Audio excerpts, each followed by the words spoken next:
Hey everyone, and welcome to this explainer. If you're studying for your Canadian citizenship exam, well, you've landed in the exact right spot.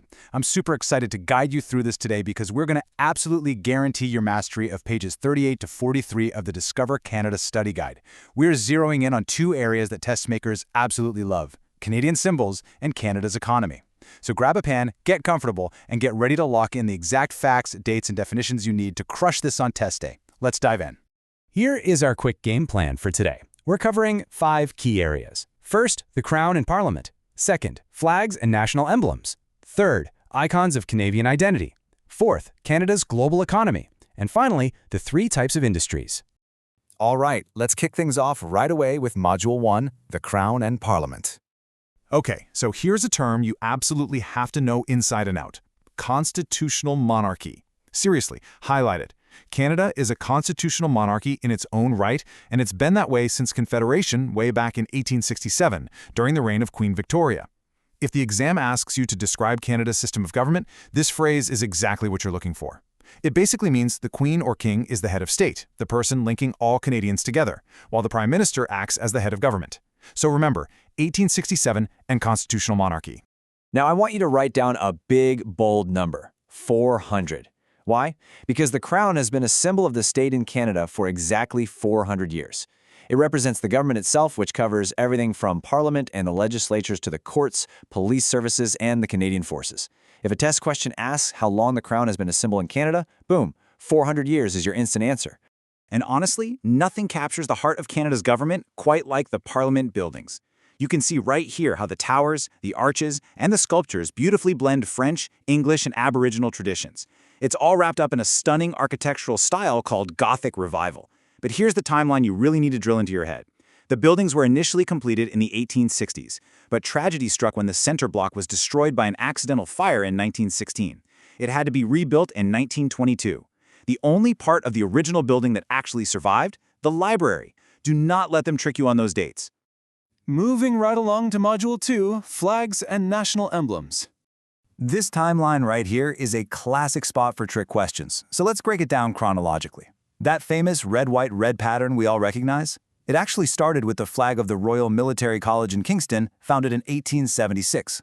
Then, fast forward to 1921, King George V officially assigned red and white as Canada's national colors. Finally, the iconic modern Canadian flag was raised for the very first time in 1965. Make sure you memorize that exact progression: 1876 for the pattern, 1921 for the colors, and 1965 for the flag itself. Now, looking at this visual, the contrast between past and present is super interesting.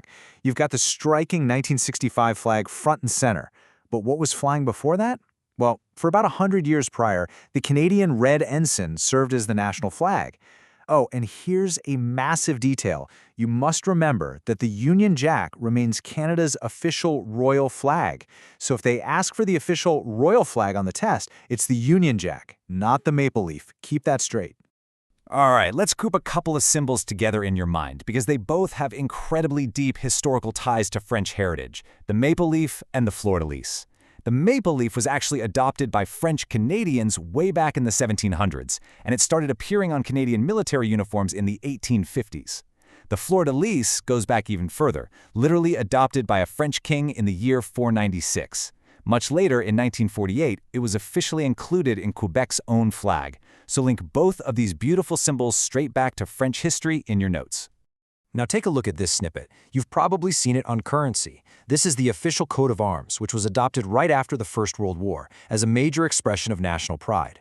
You really need to memorize the 4 specific nations represented on this shield. They are England, France, Scotland, and Ireland, alongside, of course, the red maple leaves. If the exam asks which countries are on the coat of arms, you know exactly what they're looking for. Okay, grab your highlighter and put a massive star next to this. This is a guaranteed high-yield fact. The national motto of Canada is Mare usque ad mare. You need to know that Latin phrase, and you definitely need to know its exact English translation, from sea to sea. It's actually featured right there on the coat of arms we were just talking about. Next up, our industrious little friend, the beaver. Whenever you see the beaver on the exam, or even just pulling a 5-cent coin out of your pocket, I want you to immediately think of 2 things. First, the Hudson's Bay Company, which adopted it centuries ago as a symbol. And second, the St. John Baptiste Society, which was a French-Canadian patriotic association that took it on as an emblem in 1834. The beaver is literally the embodiment of the hard work and the early fur trade that built the nation. Moving right along, let's jump into Module 3, Icons of Canadian Identity.